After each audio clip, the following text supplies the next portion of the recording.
Ok, vamos lá então, mergulhar nesse material aqui. Recebemos uma ficha de personagem, cara, muito interessante para Vampiro à Máscara, e ela foi feita pensando especificamente naquela Chicago, sabe? A versão sombria, cheia de conflito, que está descrita nesse suplemento que a gente tem como referência. O personagem é Kobe Vitali. Ele é um neófito, tecnicamente um caitife, né, sem clã, mas olha a audácia do cara. Ele se passa por Ventrue.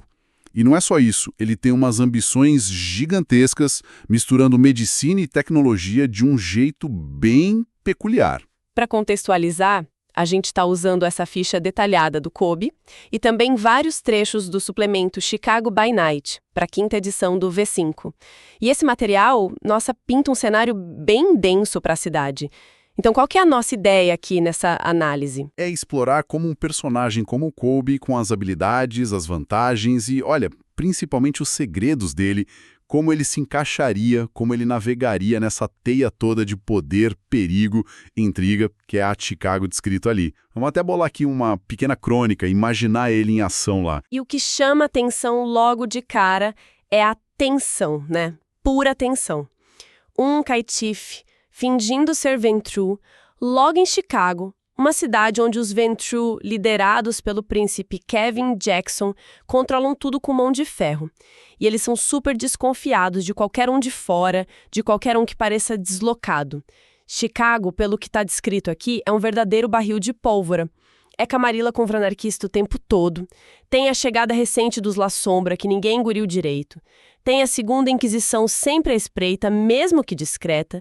E, claro, um monte de segredos antigos borbulhando logo abaixo da superfície. E o próprio material de Chicago ressalta muito essa dualidade da cidade, né? É descrita como um lugar de promessa e, ao mesmo tempo, de mentira. Beleza e podridão andando juntas. Uma força de mudança, mas que também se agarra muito a um passado cheio de marcas, cheio de cicatrizes. É uma cidade muito segregada, dividida. Acaba sendo um espelho perfeito para as noites dos vampiros, né? Cheias dessas mesmas contradições. Esse sistema de negociação sadigo, total. Então vamos focar no Kobe Vitali. Como a gente falou, a base é caitiff. Na prática, para Camarilla isso é quase nada, é a ralé. Mas ele banca essa persona Ventrue. Uma aposta, assim, altíssima. O tipo predador dele é cirurgião, o que, bom, casa direitinho com a ambição dele, usar o que ele chama de necromancia digital. Uma ideia bem fora da caixa para revolucionar a medicina. E o desejo dele é muito específico. Ele quer que a plataforma dele, a Kobe Vitali, substitua o ensino tradicional de medicina. Bem ambicioso. Se a gente olha os atributos, a força dele é toda mental. Inteligência 4, raciocínio 3, autocontrole 3. Claramente um cara esperto. E as habilidades seguem essa linha. Medicina nível 3, com especialização em patologia, persuasão e ocultismo também em 3. Aí vem tecnologia e ciência com 2. Mas aqui tem um ponto curioso. As disciplinas. Ele tem Oblivion 2, que é um poder ligado às sombras, à morte. Nada a ver com o que se espera de um Ventrue. E dominação só 1, que é mais a cara dos Ventrue, mas, poxa... Nível 1 é bem básico, né? Super focado nos objetivos dele, mas tem uma fragilidade física que grita. Vigor 1. Isso é um problema enorme. Na Chicago violenta que o suplemento descreve, isso é um risco constante. Qualquer briga, qualquer confronto físico pode ser o fim da linha para ele. E a escolha de Oblivion, como você disse, é muito estranha para quem se passa por Ventrue. Oblivion é a marca registrada dos Hecata, o clã da morte, e também dos La Sombra, os recém-chegados que todo mundo olha torto. Usar Oblivion é praticamente acender um pisca-alerta dizendo sou suspeito. E Dominação 1, que dá acesso só à hipnose, é um começo muito tímido para a manipulação social que se espera de um Ventrue. Por outro lado, a humanidade 7 é relativamente alta. Sugere que ele ainda tem alguma conexão com o lado mortal, não se perdeu totalmente. Mas a potência de sangue 1 confirma, ele é um novato, um recém-criado nessas noites complicadas. Mas ele não está completamente largado, né? Ele tem umas vantagens aqui que chamam a atenção. Recursos 3, por exemplo, vem da startup dele, a Kobe Vitali. Tem grana entrando, servidores, até uma equipe terceirizada. Tem também um refúgio nível 1, que é um laboratório digital escondido, influência 1, lá no hospital universitário onde ele trabalha como patologista, e uma reputação local 1 como esse patologista mortal que é considerado brilhante. E ainda tem especialista 1, que dá uma nova chance em testes de autópsia. Então, resumindo, tem dinheiro, um esconderijo tecnológico, acesso fácil a corpos e uma fachada respeitável no mundo dos vivos. Parece um bom começo. Com certeza. E se a gente coloca isso no cenário de Chicago, recursos e reputação são ouro. A cidade é descrita como esse centro de negócios, a aparência conta demais e o poder financeiro dos Venturi é imenso lá. Ter influência num hospital é valiosíssimo. O suplemento até menciona o Medical Corridor no West Side, uma área-chave para medicina, para tecnologia, e, olha que coincidência, o lugar onde os Hecata desapareceram misteriosamente há pouco tempo. O acesso aos necrotérios é perfeito para o predador cirurgião dele e para a especialização em patologia. E o refúgio digital reforça essa vibe tecnológica dele. O que pode ser útil, mas também um ponto fraco, né? Pode ser rastreável, vulnerável nesse ambiente de paranoia total. E essa vantagem especialista em autópsias, quando você junta com os poderes de Oblivion que ele tem, tipo sentir o invisível ou cinzas, nossa, isso abre umas possibilidades bem sinistras, bem interessantes. Talvez ele consiga pegar informações dos mortos que a ciência normal nem sonha. Uns ecos, uns sussurros nos dados biométricos. Isso sim começa a dar uma cara para essa tal necromancia digital. Pode ser uma fonte única de segredos, ou um jeito rápido de arrumar problema se alguém descobre. Um ponto, mas olha só.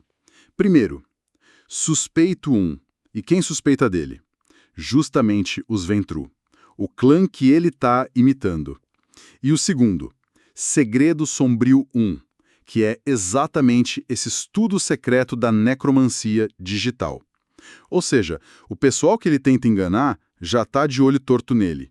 E o grande projeto da vida dele é o tipo de coisa que dispara todos os alarmes na Camarilla. Isso tem como dar certo? De jeito nenhum. É receita para desastre. Os riscos em Chicago são altíssimos.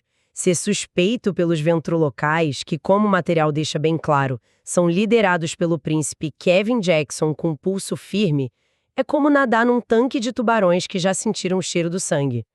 O suplemento descreve o Jackson e os aliados próximos dele, tipo um tal Horácio Ballard, um ventru da velha guarda, super leal ao príncipe, e o Alan Sovereign, outro nome de peso.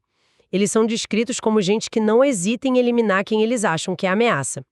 Imagina só eles descobrirem um caítife, que muitos na Camarilla consideram lixo, um Zé Ninguém, se passando por um deles. É sentença de morte na hora. O próprio Jackson, diz o texto, chegou ao poder purgando os rivais. Ele não tem pena. E o segredo sombrio da necromancia digital é duplamente perigoso. Primeiro, porque qualquer coisa que lembre necromancia remete aos Hecata. E os Hecatas simplesmente sumiram de Chicago, principalmente da área do Medical Corridor, onde o Colby tem influência. Se a Camarilla começar a investigar esse sumiço mais a fundo, podem acabar batendo na porta dele. Segundo, a disciplina que ele usa para isso, Oblivion, é a marca dos La Sombra. E os La Sombra são os novatos na Camarilla, aceitos a contragosto, vistos com enorme desconfiança por todo mundo. Principalmente pelo príncipe Jackson e pelo xerife dele, um cara chamado Damian, que o texto pinta como implacável. Usar Oblivion pode chamar a atenção errada dos Ventru, talvez dos próprios La Sombra ou de quem está investigando esses dois grupos. Ele está literalmente no meio do fogo cruzado. E ainda tem aquele vigor 1, né? A vitalidade baixíssima. E Chicago, como o material descreve, definitivamente não é lugar para fracos fisicamente. Tem todo o histórico violento da Guerra de Chicago contra os lobisomens. As tensões atuais com os anarquistas são quase palpáveis, dá para sentir no ar. Esse xerife Damian tem fama de caçar anarquistas não registrados nas sombras, sem muito alarde. E ainda tem a Segunda Inquisição, que mesmo agindo discretamente está ativa na cidade. Um confronto direto, uma briga num beco que dê errado, e o Colby vira estatística. Vira só mais um corpo no necrotério que ele mesmo frequenta. Tá, então com esse tabuleiro montado, vamos tentar imaginar uma cena. Criar um momento na não-vida dele. Pensa assim, Colby tá lá no necrotério do hospital universitário. Madrugada. Silêncio quase total, só aquele zumbido baixo dos freezers e equipamentos. Uma autópsia tá terminando na mesa de aço inox. O acesso dele ali é total, Ninguém questiona. No mundo dos vivos, ele é o Dr. Vitali, o patologista genial, meio esquisito talvez, mas brilhante, respeitado. Só que a noite dos vampiros tem outra energia, né? Ele sente algo diferente. Pode ser só a paranoia de quem vive uma mentira tão grande, tão perigosa, ou será que é o sentir o invisível do Oblivion dele pegando alguma coisa? Alguém observando. Os ventrolocais, talvez, gente ligada a esses nomes que a gente falou, o Ballard, do Sovereign, que o suplemento diz que controlam grande parte da cidade, eles podem muito bem ter olhos e ouvidos no hospital, afinal é um ponto de influência importante, como você disse. Exato. Aí, enquanto ele finge que está analisando uma lâmina no microscópio, na verdade, ele está mexendo num tablet. Um tablet conectado a uns equipamentos que ele mesmo modificou, aos poucos, em segredo. Linhas de código rolam na tela escura. Ele não está procurando a causa da morte no sentido mortal. Ele está buscando outra coisa nos dados daquele cadáver. Padrões que a ciência ignora, ecos biométricos estranhos. É a tal necromancia digital dele em ação, tentando entender a não-vida, a própria morte. Ou talvez buscando dados que só o Oblivion pode extrair dos restos mortais. Tentando mapear algo que ninguém mais vê. E aí, de repente, o celular seguro dele vibra no bolso do jaleco. Uma notificação. Mensagem criptografada. Pode ser da equipe terceirizada dele, um alerta, a auditoria surpresa marcada nos servidores da Kobe Vitali para amanhã.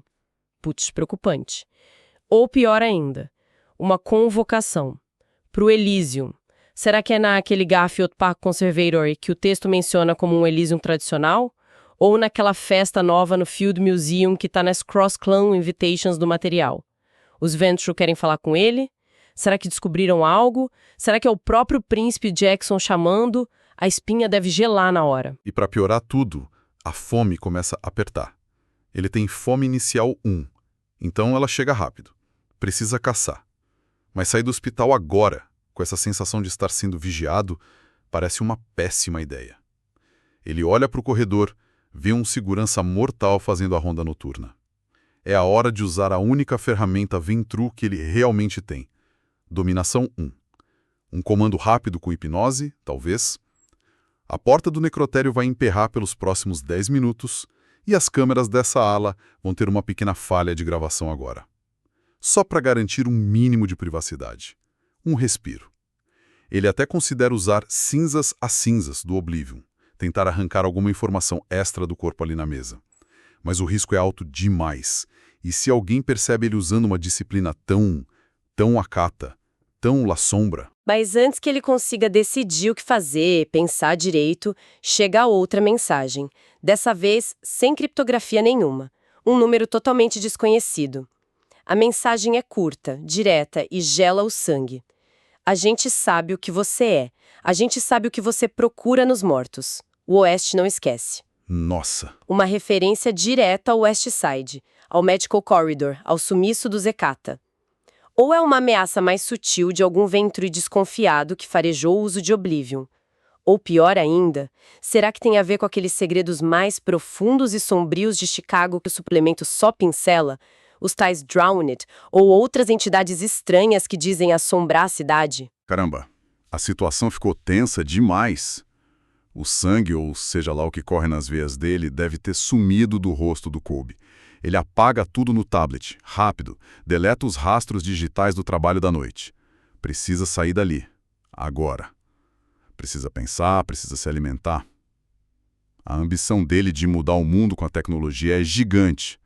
Mas Chicago, como essas fontes descrevem tão bem, é uma predadora implacável.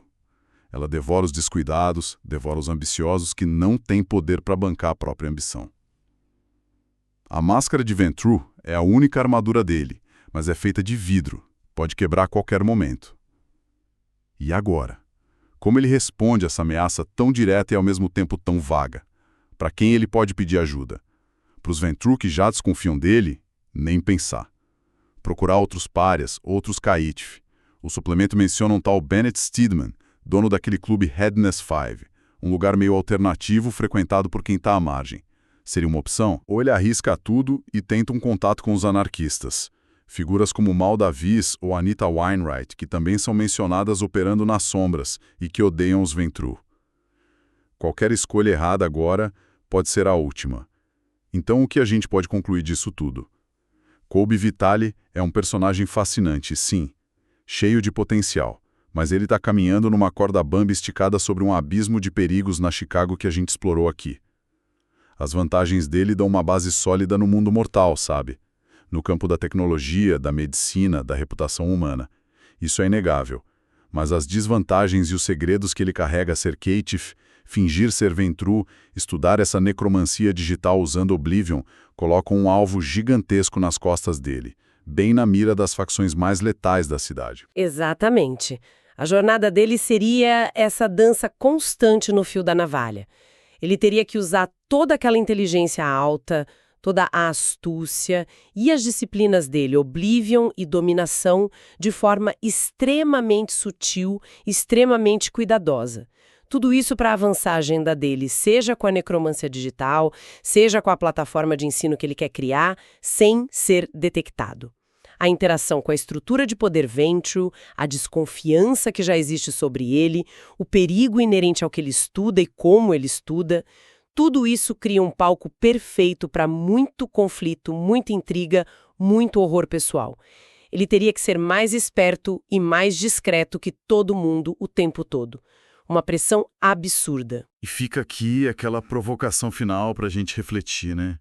Até onde essa ambição toda pode levar o Colby nessa cidade traiçoeira de promessas e armadilhas? Será que essa necromancia digital controversa dele poderia, quem sabe ironicamente, ser a chave para desvendar algum daqueles mistérios bem profundos de Chicago que os textos só mencionam por alto? Talvez o que realmente aconteceu com o Zecatá lá no Medical Corridor, os segredos que dizem que existem sob Chinatown, ou talvez até a natureza daquelas entidades sombrias que assombram certos cantos esquecidos da cidade. Ou será que a audácia dele, essa tentativa de se passar por quem não é, vai levar ele direto para uma queda muito feia e muito rápida? Nas mãos do Príncipe Jackson, talvez dos rivais Ventru dele, ou de alguma coisa ainda mais antiga e faminta que se esconde nas sombras da segunda cidade. Fica a questão no ar.